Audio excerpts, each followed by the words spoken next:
Questa sera domandiamo al principe azzurro se è vero che partecipa a questa festa per conoscere le due figlie del commendator bianco.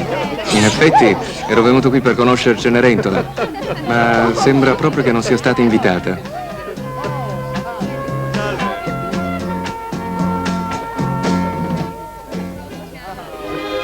Fantastica! Anche se non invitata, la bellezza ha trionfato ancora una volta. Cenerentola, una dichiarazione per le Cenerentole di tutto il mondo. Rimando ogni dichiarazione alla fine, grazie.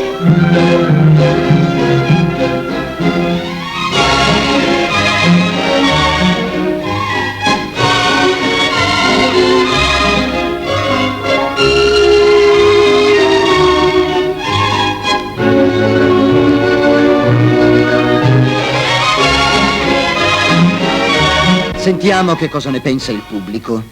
L'amore vince sempre. Il principe azzurro l'ho visto sul giornale, è così bello. Per me questa volta Cenerentola non lo lascia. Per me questa volta il finale è diverso.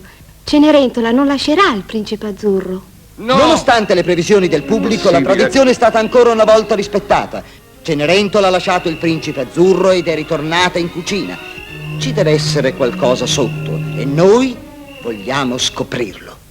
Sì, vi voglio presentare il favoloso personaggio per cui ho lasciato il principe azzurro e sono tornata nella mia cucina. Eccolo. Nome, Inox. Cognome, Eternum. Professione, re dell'acciaio inossidabile. Età, eternamente giovane. Abitazione, vive da sempre nelle meravigliose pentole a pressione Eternum. Pentole casseruole Eternum, in splendido acciaio inox 1810, con le pareti a specchio, anche quelle interne, dove lo sporco scivola via, con triplo fondo TE per non fare attaccare i cibi. Eternum, la bellezza dell'esperienza. Eternum.